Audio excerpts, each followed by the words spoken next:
Now that the system is armed, all of this is currently active on the vehicle. Wow, it sounds like there's a lot that goes into it.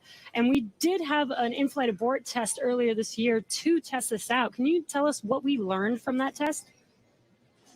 Definitely. It was possibly the most flight-like test of an orbital class booster in history. It was a fully flight-like test using a full Falcon 9 rocket, which we had to knowingly destroy in order to get this fully integrated system.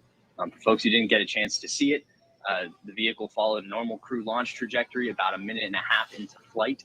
We had Dragon autonomously trigger the launch escape system based on a reconfiguration of those triggers I was just talking about. For propellant load. Thankfully, we had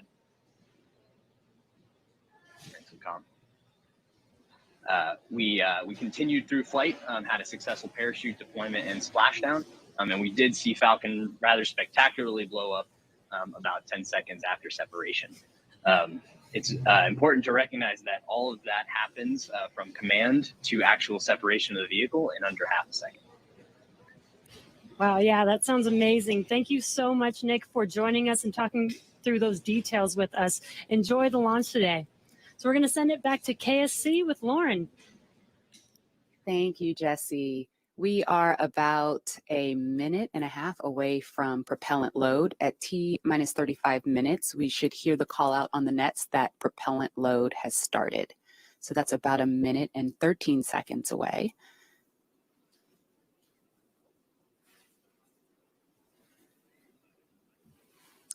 Hey, Marie and Lauren, I am getting goosebumps over here. This is an exciting moment. When I was sitting in the vehicle, when we retracted everything, when all the prop was getting loaded up, I was just going through my crew notebook. I was thinking about, what my first step would be if there was a malfunction, because usually everything goes nominally when you fly to space, but you have to think about the things that you have to take care of, the first steps you have to take care of. And on my mission, I was calling out the abort calls, like if we had lost an engine, where would we go next, when the different abort calls around the country and around the world. So I think that's what those guys are probably thinking about now, and just really getting ready for this mission to go off.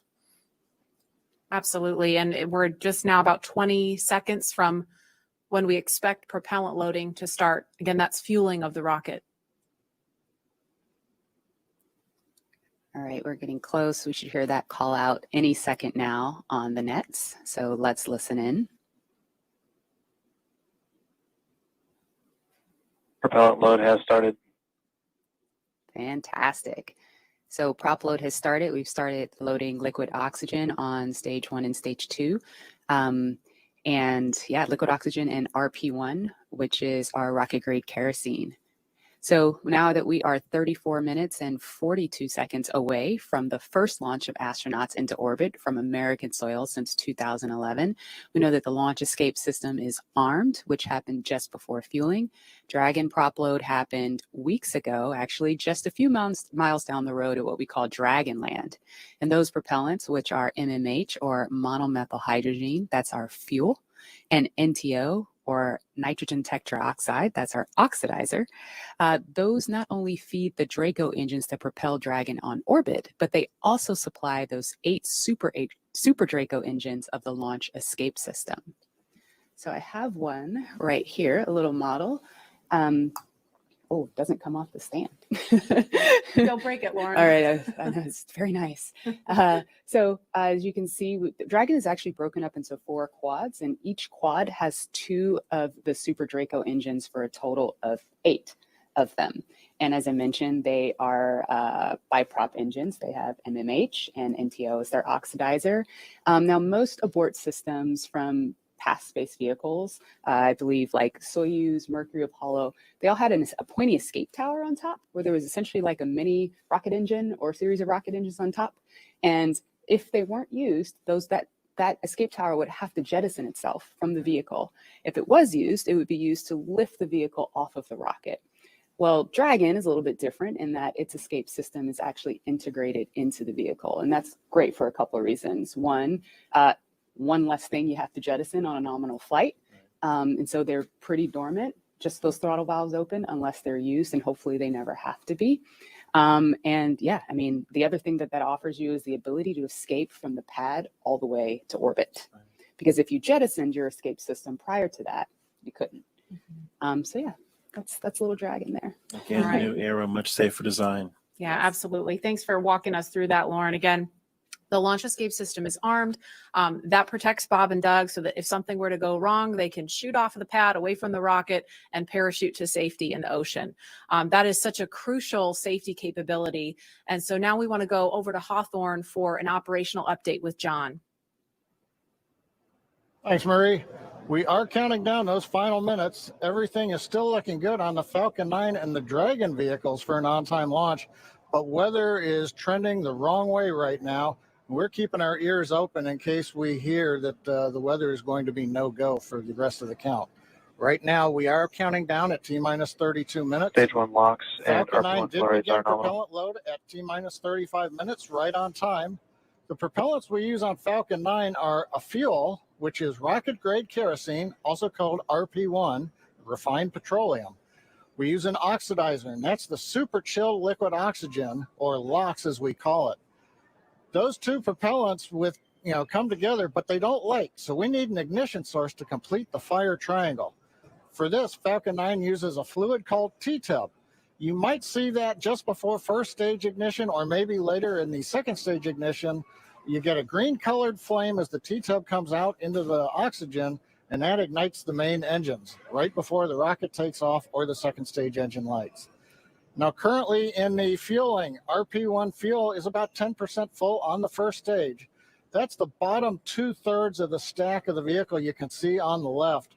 The first stage is that long white cylinder at the bottom, plus that black cylinder called the inner stage. That's the entire first stage that we're loading with LOX and RP1 kerosene. That's the part that comes back to Earth. The second stage just above it, the white cylinder, and then above that will be the Dragon trunk and the capsule. Now, currently, the second stage is also loading fuel with RP1. That's about 8% full right now. We are loading liquid oxygen on the first stage. The second stage liquid oxygen load will begin at T-minus 16.5 minutes if the weather cooperates. So LOX loading will then continue on both the first and second stage until the last few minutes of the countdown. Helium loading is also underway into pressure vessels on the second stage. We use that to pressurize the tanks in flight as the propellant is being pulled out by the Merlin turbopumps. Dragon on board the spacecraft. You can see the astronauts are monitoring systems while propellant is loaded into the Falcon 9. Now, when we Stage flew 1 cryo-helium load the has first started. demo flight last year and then the in-flight escape test earlier this year, the sounds inside the Dragon capsule were recorded. So as part of the training, the sounds of the propellant loading were played back to acclimate the crew to what they're experiencing now. I'm listening to some discussion on one of the back nets, trying to track where we are with the weather criteria. We're just passing another weather gate right now, trying to see whether or not the conditions are go. In certain situations, when the weather is no go, you have to wait 30 minutes, and we are now inside of 30 minutes. But if the cloud moves away, if the conditions improve, we may be able to continue the countdown for another 14 minutes and reassess. So we're waiting to see whether or not we can continue the count. Currently, we are. The range, they're ready to support with no problems in the air and the sea space area. But again, the weather, that's the one that's looking bad, and we're going to continue to listen. And as a reminder, today we have an instantaneous launch time. So at this point, if we hear a hold for any reason, we're going to have to stand down and target our backup launch opportunity on May 30th.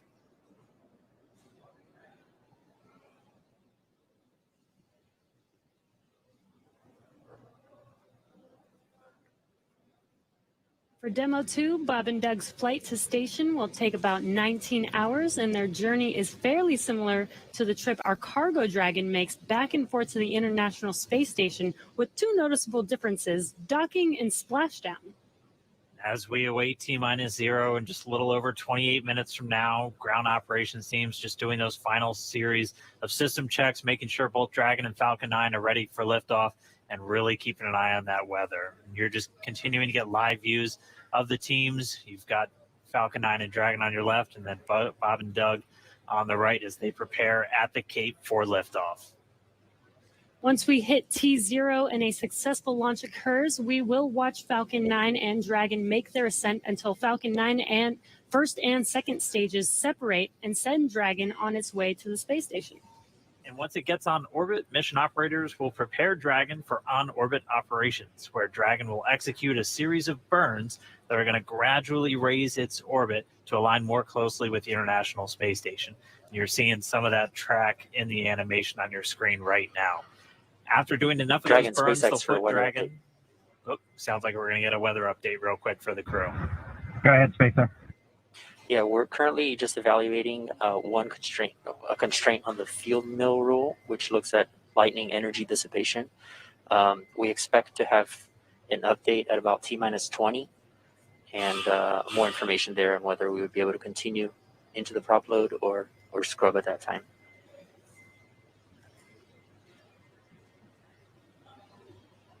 Okay, Jay, thanks for the update. We appreciate it.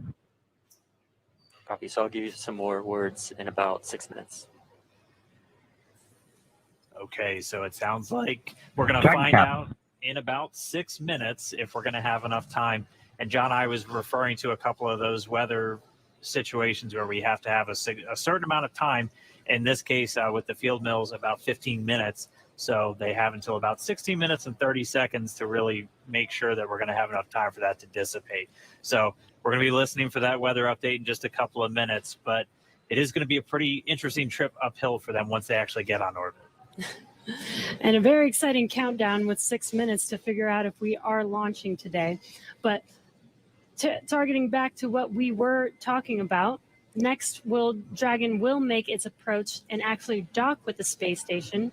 This is a very different process from what we've seen with Dragon cargo deliveries in the past, which used a process called berthing. Now, berthing requires a spacecraft to approach the station and then stop so a crew member can maneuver the station's robotic arm to capture the spacecraft.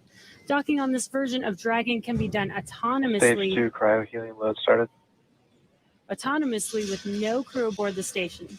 It's typically a faster process, both when arriving and leaving, but it does still require pinpoint accuracy to approach safely.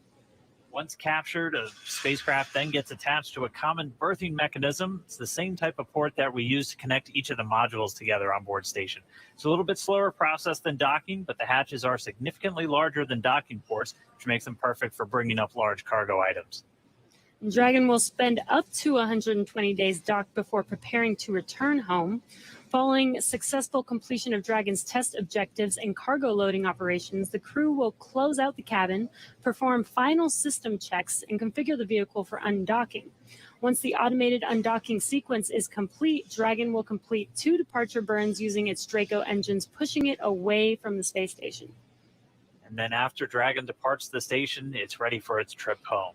And that'll have deorbit entry and landing and a number of other operations. If you're looking at this animation, it might look like we're playing the one we played originally in reverse, because that's kind of how it goes, but just a little bit quicker.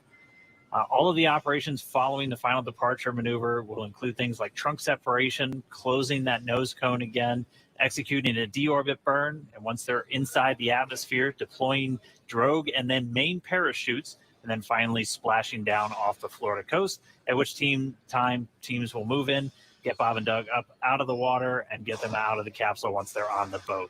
So we have 4 minutes now until we get that next expected weather update. Let's go down now to the team at Kennedy. Murray? All right, thanks, Dan. If you're just joining us, we are now T-minus 23 minutes and 48 seconds from the first launch of astronauts to the International Space Station from U.S. soil in 9 years. We're going to find out in less than 4 minutes if the weather looks good for that. And this will mark the beginning of a new era where more people will be able to fly to space than ever before. In fact, we took a poll a little bit earlier to ask you if you had the opportunity to fly to space, would you go? And 86% of those of you watching answered that you would go to space. That's an incredible number. I think, realizing that you don't have to be a military astronaut or a NASA astronaut to fly in space. You can be a regular civilian, just a regular person going up to space on a SpaceX type rocket. So I think that's why the numbers are so high. Yeah, and we are really thrilled to see all the folks watching along online. I know we certainly hope that that this is a go, but we're going to hear a little bit of a weather update in less than 3 minutes now. And Leland, I know they're waiting for a weather update, and they've come, almost all the way down the count. What do you think Bob and Doug are thinking about right now? We on 120 SCS 129, we were having some weather problems, and I think we were getting close to the countdown.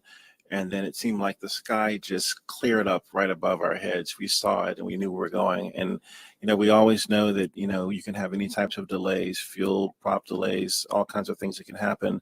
But we've trained over and over and over again for these types of scenarios. And so, we want to be safe. We want to be safe for our families. And we'll, do this another day if it doesn't work with the weather. I love that John I always says weather. It's that thing that everybody talks about, but no one can do anything about it. I know. And it is this interesting thing of just, succumbing to Mother Earth. She's going to tell us if we can go or not today. Right. Yeah. Well, if it happens, I mean, look at it this way. Bob and Doug got one really great rehearsal in, right? It's always best to practice and practice and practice. Yes. So again, we're less than 2 minutes now from that weather update that is going to go directly to Bob and Doug, and we will quiet down so we can listen in for that, because I know we can't wait to find out what that is. And those of you watching that have been following along, we are eagerly awaiting to hear whether the weather is going to be a showstopper today.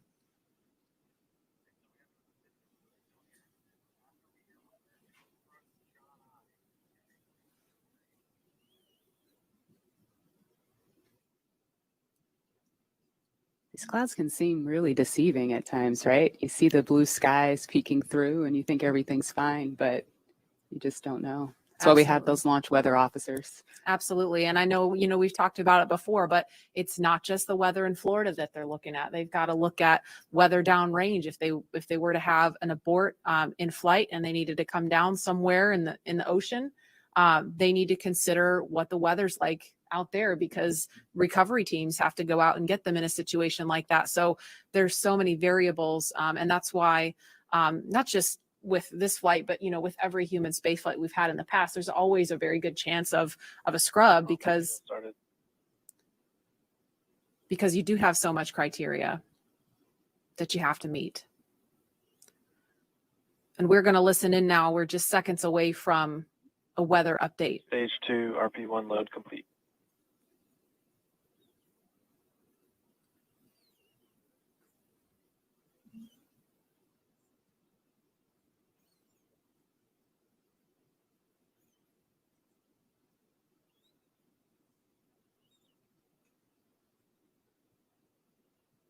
That is liquid oxygen you see venting off the rocket. That's completely normal and expected.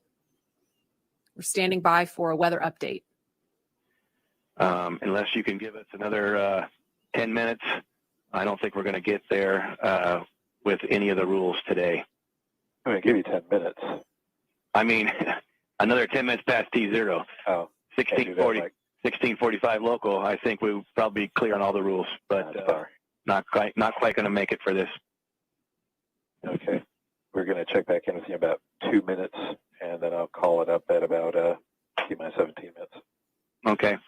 Yeah, there's some of them are starting to count down, but we still have one above 2,000. So if that gets below,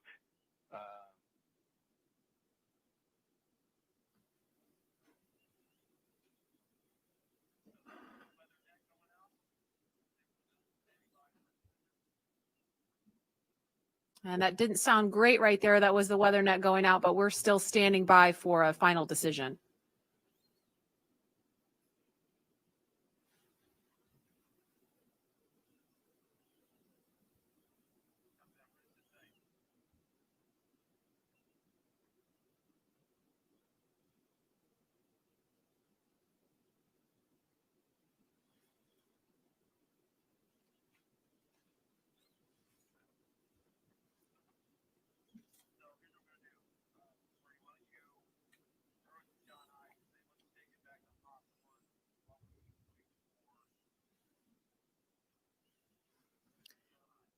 And we're going to continue to listen in for an update. But in the meantime, we're going to go over to John Innsbrucker at SpaceX headquarters in California. John?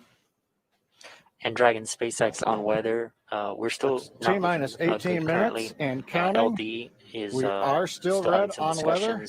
Expect an update from LD. We're waiting in about another minute for one final check with weather. We're going to check at Okay, T-minus great, and 17 copy. minutes possibly. We don't really expect that things will have improved. The weather officer was not optimistic that the weather would clear up that rapidly. We did hear the launch director, Mike Taylor, joke that, you know, if we could move 10 more minutes past the T0, weather conditions may improve, but Mike was not able to do that. We have an instantaneous window today. So at 17 minutes, we want to make that call because shortly after that, we will begin loading liquid oxygen onto the second stage. So if we're not going to have the opportunity to launch, if the clock's going to run out, stand by. Continue to violate a couple different weather rules that we now do not expect to clear in time to allow for a launch today. We go ahead and end today's launch attempt. Launch control would end the launch auto sequence and proceed into the launch abort auto sequence, please. Launch abort has started.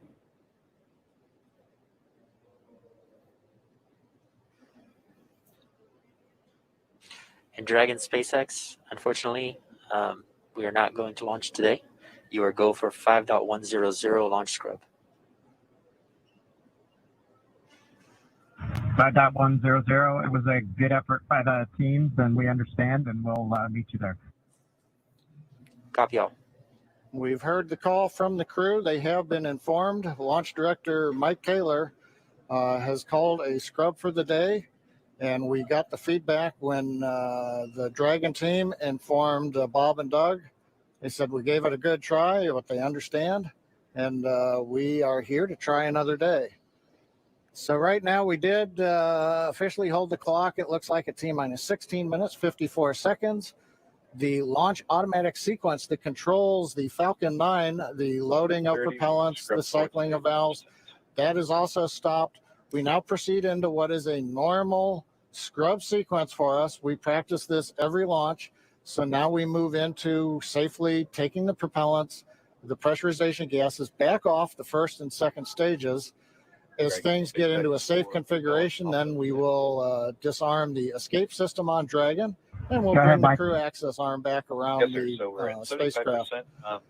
So right now, we got down to just inside 17 minutes. The hardware was working very well on both Dragon and spacecraft. We had the fuel loading going on. We had liquid oxygen loading going on, everything but second stage. And the weather just needed a little bit more time to clear the conditions. We didn't have that time because we had an instantaneous window. And so with that, SpaceX launch director had to call upon the input from weather. Dragon, copies all about 30 minutes. Scrub for the day per the safety rules that we have for this flight. So right now the team is undergoing the post-scrub operations on both Dragon as well as Falcon 9, working with the range. No issues being reported right now as we start to go through that sequence. Everything looks good. And Dan, we had a good webcast going here until the very end. So, you know, we'll look at it as now we've had another great dry rehearsal. Last Saturday we did a dry one, I should say, and today we've done a wet dress rehearsal. But sorry, we just couldn't get there, Dan. Yeah, thanks, John I. And obviously, we can't control the weather. We came right down to the wire there, hoping we could just squeeze in between those cloud systems to get a launch today, but it wasn't to be. But it doesn't mean we're done. We're going to have another attempt coming up in just 3 days. So we're going to be doing this all over again, essentially, on Saturday, on the 30th. And that launch attempt is going to be coming at 3:22 p.m. Eastern time. So a little bit earlier in the day. It's going to look largely the same to everything that we saw today, with the crew waking up, going through suit up, making their way to the pad. So we're going to feel a lot of deja vu, I think, on Saturday. Yep. But still exciting. Safety is always first. So if weather was not there for us today, hopefully Saturday it will be there for us, and we will have a safe launch on Saturday. Yeah, the initial weather report still had us at about, I think, a 40% possibility of violation. So weather a little bit better, but we're still going to be kind of rolling the dice. It is Florida in the spring and summer, so storms are always a possibility. Mm-hmm. One of the good things, though, the vehicle appeared to be in great health throughout the day, both Dragon and Falcon 9, so we didn't have to scrub for any technical issue. We're going to continue and follow along with Bob and Doug until they're out of that capsule, as again, they had started loading fuel onto the Falcon 9 rocket, so they'll have to wait until all that fuel comes off. They'll disarm the launch escape system, which still stays armed because they're still sitting on a partially loaded rocket. And then once they're able to disarm that launch escape system, the crew arm will swing back out. They'll make their way once again back the way they came, and then it'll be back to crew quarters for Bob and Doug for a few more days.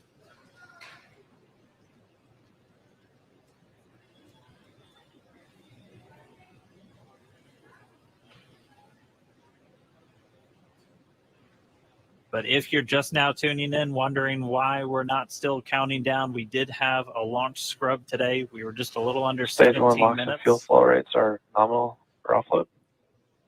Expecting about a 40-minute offload time.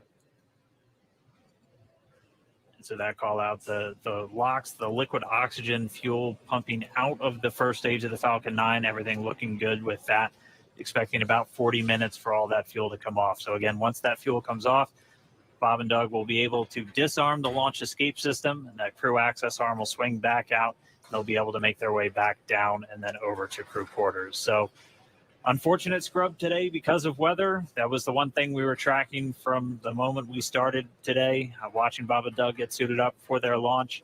We did abort today's launch or scrub today's launch with a little under 17 minutes to go until our T0 time, which was 4:33. So that's going to move us to our next attempt, which is coming up on Saturday. And that time is going to be 3:22 p.m. Eastern time. So a little bit earlier in the day for Bob and Doug and for everybody else watching around the world. They're still going to have a 19-hour flight to station if that's when we launch.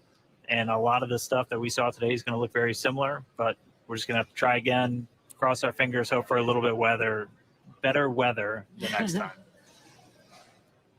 And again, this goes with every launch. We do track everything all the way down to T0 to make sure that everything is go, making sure that the range is go, weather is go. So this is standard procedure. We always tend to make sure that we have a backup day, launch day, in case we do have scrubs like today. So this is pretty normal and standard. Nothing to be worried about. Again, we do this for the safety of our vehicles, as well as today we had astronauts on our vehicle. So even bigger reason for us to make sure that we have safe weather for them to fly. And just a reminder for everyone still tuned in, it takes about 40 minutes for all of this propellant to come off of the Falcon 9. And while it is offloading that launch escape system on Dragon, which is designed to pull the capsule away if there's any issue with the rocket or anything on the pad, that is still armed. So we're going to continue to stay with this until all the propellant's off, and then we'll see the launch escape system get disarmed. Bob and Doug will be able to open up their visors again. The crew access arm will swing back out and link up with Dragon, and they'll make their way off and then down the tower at the pad. But if you're just now tuning in, no launch today. We did have to scrub because of weather. We're going to be moving to our second attempt on Saturday, just a little bit earlier in the afternoon. Just going to continue to stand by as this propellant comes off. We heard a call that everything was going nominally or as expected so far. And then once all the propellant's off, we should see Bob and Doug make their way out of Dragon shortly after.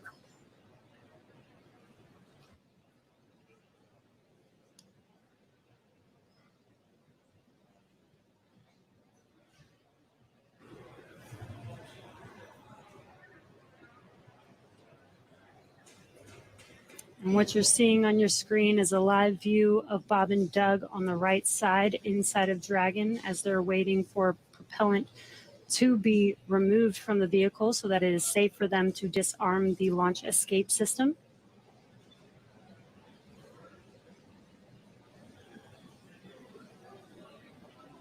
And this will take a bit of time, so we are going to stay live with you to watch this as they exit the vehicle eventually and come down from standing down on launch today.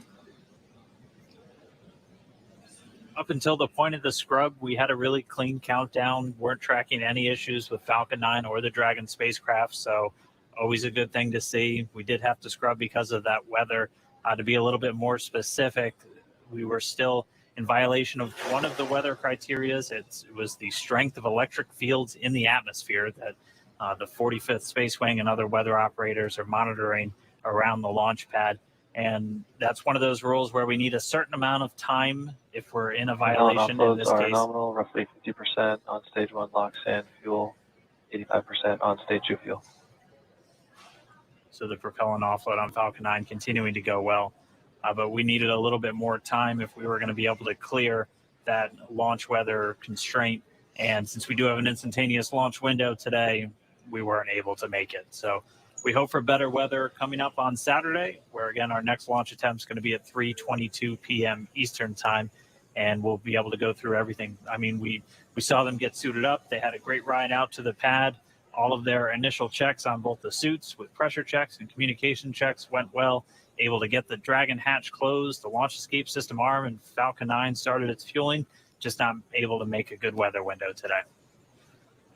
And as John I said earlier, it was just another great rehearsal today. I don't think you can get enough practice doing this. So when Saturday comes, or when the day that we can actually launch the vehicle, Bob and Doug and the NASA and SpaceX team are fully prepared with just an extra rehearsal on the belt now.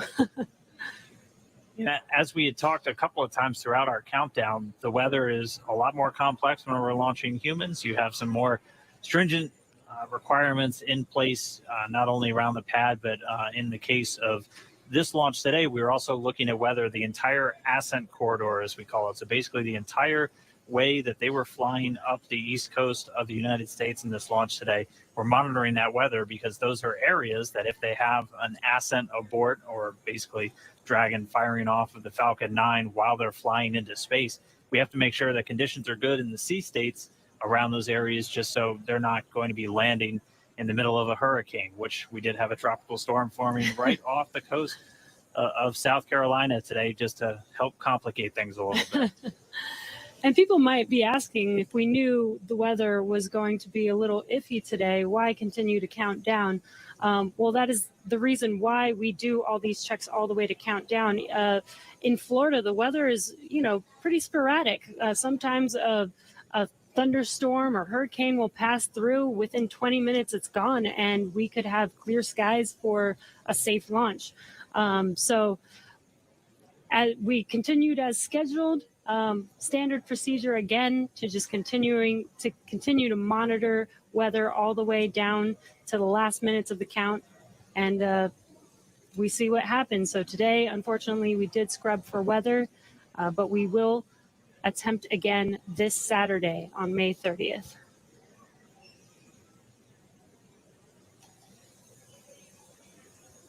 And Dan, Jesse, a couple of things to add on there. Right now we are 11 minutes after the scrub was called. Liquid oxygen and fuel are coming off of the first stage. Hard to tell from the view. It's still a little misty around the tank because there's LOX on board.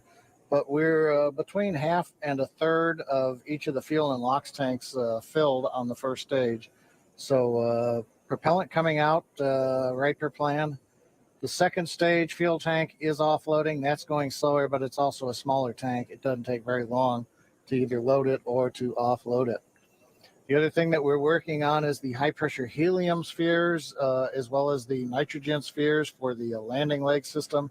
The pressure will be brought down on those, eventually getting it down low enough to where people can re-enter the pad area.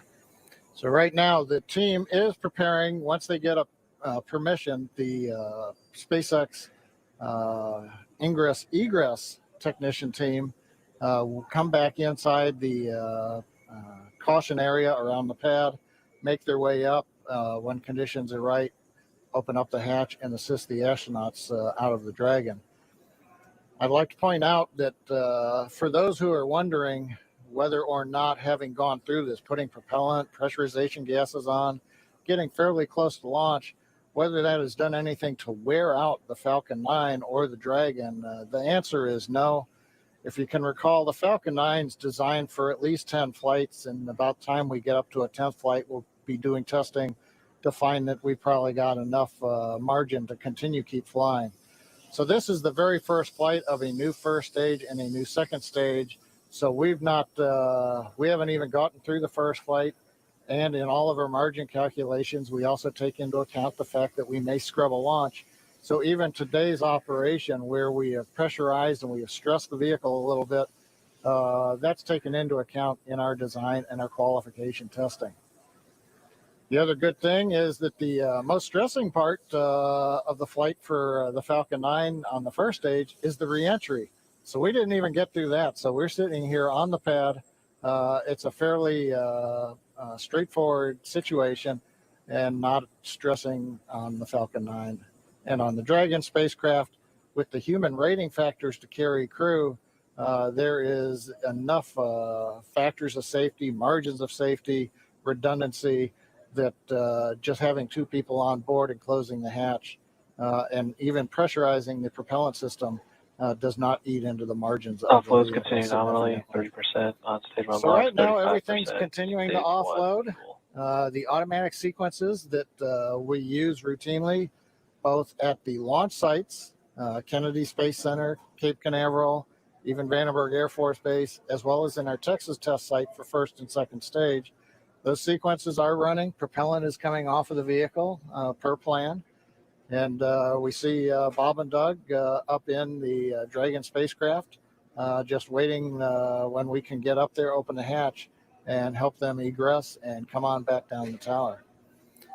And the other thought I had, Dan and Jesse, is right now we are coming up on what would have been T0. And I'm wondering 10 minutes from now whether the weather officer would turn around and say, yes, it turned good. You just didn't have a long enough window. We only had 1 second and we needed 10 minutes. So we'll have to ask offline and say, hey, did the weather conditions improve? And one thing I'll tag on to that Dan was mentioning and Jesse was talking about, the launch opportunities. The launch window does move earlier on Saturday a little bit. So it just happened to be Orbital Dynamics said today, if you want to go to the International Space Station and you want to launch northeast, which is the approved trajectory, you have to go right at 4:35 p.m. Eastern Daylight Saving Time. You pick another day, the T0 moves. It's just luck of the draw. We might have been doing this at 8 in the morning when we were getting lightning, or we could have been doing it a few hours from now when conditions may have been acceptable. So in the end, we can all look at Isaac Newton and Johannes Kepler for orbital dynamics telling us when do we launch, and that stuck us right in the middle of a period of bad weather. So there's my science lesson for today, Dan and Jesse. Appreciate that, John. That helps soften the blow of just moving past that T-0 time. But for anybody, if you're just now tuning in, wondering why Falcon 9 is still sitting there on the pad as we move past that T0, we did have a scrub for weather today, just not able to clear all of those constraints. We keep a very close eye on the weather around the pad and their whole way Dragon uphill. SpaceX for weather.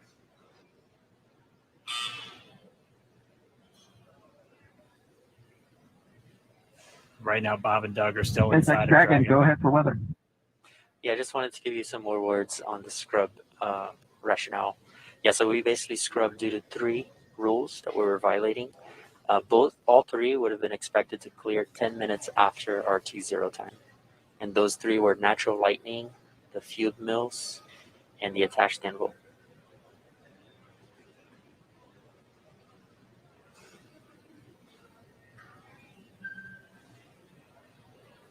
Yeah, we copy, Jay. We appreciate that update. We could see some raindrops on the windows and just figured that whatever it was too close to the launch pad at the time we needed it not to be. So we appreciate that and understand that everybody's probably a little bit bummed out. It's just part of the deal. Everybody was ready today, and we appreciate that. And the ship was great. And we'll do it again, I think, on Saturday. Copy all. And yeah, we concur. And appreciate your resilience sitting there in the vehicle for us. We got the easy job. Nothing better than being prime crew on a new spaceship.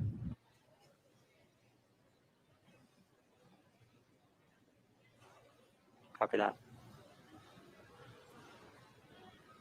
All right, some great words from Bob and Doug. They're feeling good inside Dragon. They'll be ready to go when we make our next attempt on Saturday. Right now, we're just still waiting for all of the fuel to come off the Falcon 9 rocket.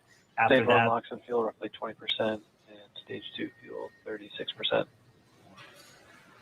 and so that call right there, we're still at a little over 20% on fuel, RP1, and LOX, liquid oxygen on the first stage, and then at about 26% on RP1 on that second stage. So again, it takes about 40 minutes once the process starts. So we should have right around 30 minutes or so until all that fuel's off. And then the crew will get the go to disarm the launch escape system. We'll see that crew access arm swing back into place, and they can begin to egress or get out of the Dragon spacecraft. And you heard it live, that weather update of what we violated. We were just 10 minutes off, unfortunately, but again, today was an instantaneous launch. And as John explained, it's due to the orbital mechanics and making sure that at the time we launch, it will allow us to get to the space station on time and accurately. So you can see on your right screen, Bob and Doug are patiently waiting. They do still have their visors on and still strapped into their seats.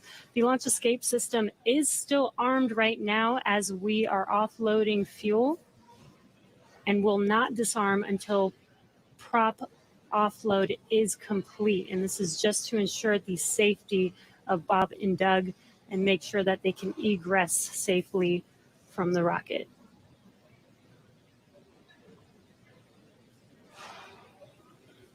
And just a reminder today, just this first attempt, we're going to be right back here looking like on Saturday for attempt number 2. Launch America is not going anywhere. still on the track to get Bob and Doug into space, get this crew Dragon up to the International Space Station. So it's always good. If you're going to scrub, probably rather scrub for weather than an issue on either Falcon 9 or Dragon. And we weren't tracking any issues with the flight systems throughout our countdown today. Everything passed with leak checks on the hatches and the crew suits. All the communications working great. All the teams were ready to go. So as John and I said, always nice to have a little bit more practice, and we'll be right back at it on Saturday. What would this launch be if it wasn't even more exciting to try and launch today, and now we have to push it to Saturday? Really got to build the suspense. Yes. So. Hey, Dan and Jesse. Another thought crossed my mind while I'm watching the diagram here showing fuel is just about off. First and second stage, we're down under 10%. LOX is also just about off of first stage. 10%. Yep, we're getting the announcement. Fuels roughly 20%. Stage 2 fuels at 20%. Stage 1 LOX is under 10%. So just continuing to come off of the vehicle as expected. On the monitor, Bob and Doug continue with visors down. Their launch escape system is armed, as we've mentioned. If there is anything that were happen to go wrong right now, they still have the viable pad abort means, something that we demonstrated way back in 2015 on one of these webcasts when we fired the Dragon capsule using the 8 Super Dracos off of the launch pad and it splashed down offshore in the Atlantic Ocean. So they're staying there with the system armed until all the hazards are essentially removed and we bring the crew access arm around them. We're standing by a minute. We're going to listen to Launch Director talking to the weather officer.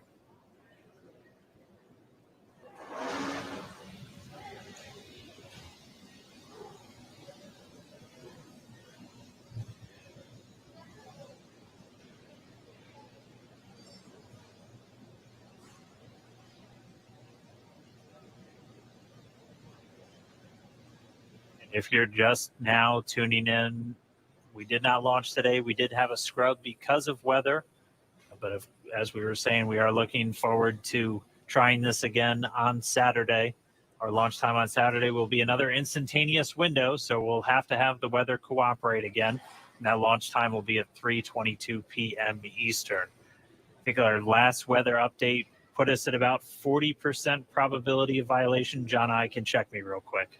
Yeah, Dan, what I saw coming out of the Air Force was 40% probability of violation, I believe. It's always tough because they report in terms of violation, and the optimists have to subtract that from 100% to go, hey, 60% chance, I'll plan my picnic. We were listening, the SpaceX launch director, Mike Taylor, was talking to the launch weather officer asking about the 3 criteria that scrubbed us today.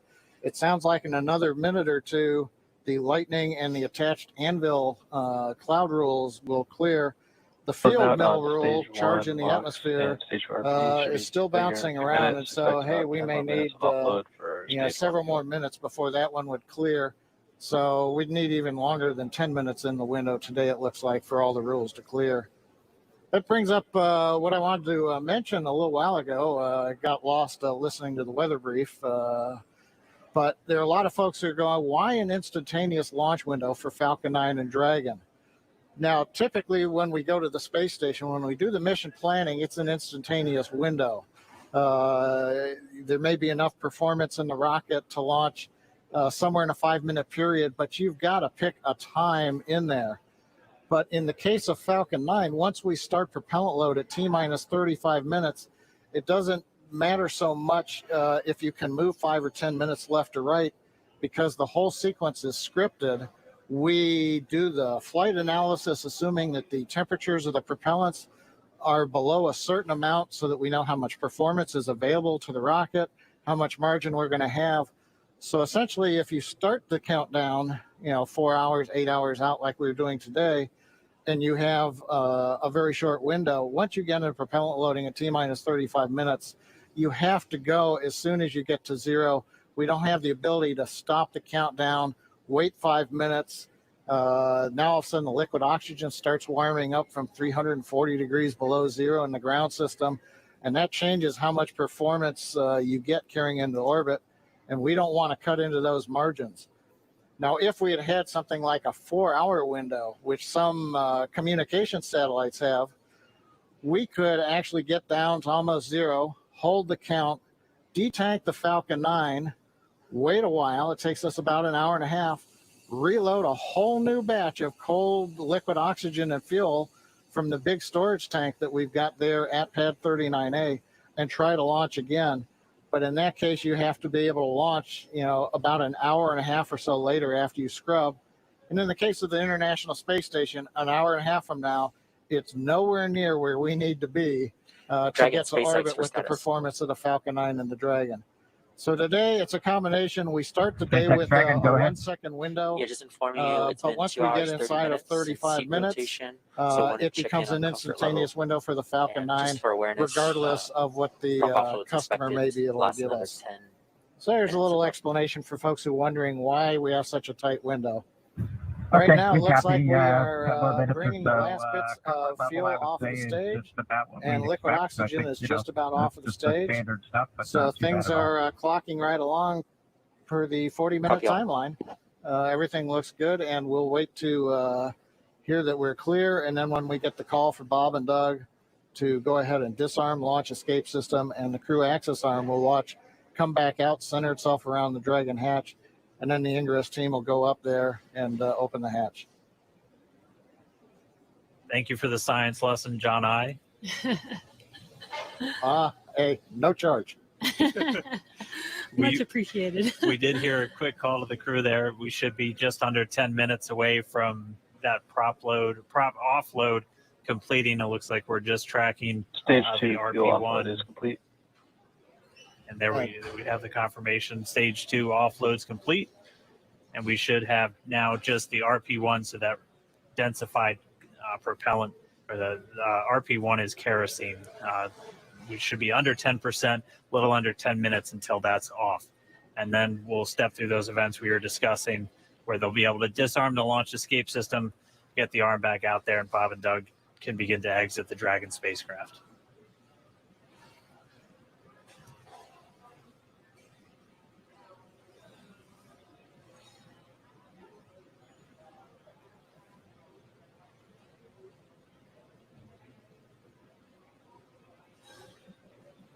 Still not the friendliest skies in the background. That is Florida, though. The weather is constantly changing over there, which is why we always have to keep an eye on it through every single launch that we have out there. Bob and Doug are patiently waiting. As you can see, that is a live view of them on the Crew Dragon vehicle as they're waiting prop offload to complete. Second stage prop offload is complete. We are just waiting on first stage to Stage complete. 1 box offload is complete. Waiting on stage 1 fuel, roughly 5 minutes or so. And again, the launch escape system is still armed. We are waiting for a prop offload to complete before they disarm that, and then they will be able to egress from the Crew Dragon vehicle. We just heard we should be just under 5 minutes away from the last of that fuel coming out of the Falcon 9 first stage. And then we'll see those events start to pick back up, and we'll see the crew arm swing back out. They've been in those seats for a couple hours now. They typically get inside of Dragon a little over 2.5 hours ahead of launch. So they've been strapped into these seats for quite a while. They are custom sized, though, so they're as comfortable and as snug as possible. Obviously, since they're going to be in them for a really long time, but most importantly, when you're doing that splashdown at the very end of the mission, it's your car seat, and splashing down or landing on land is not the most gentle of procedures in a capsule.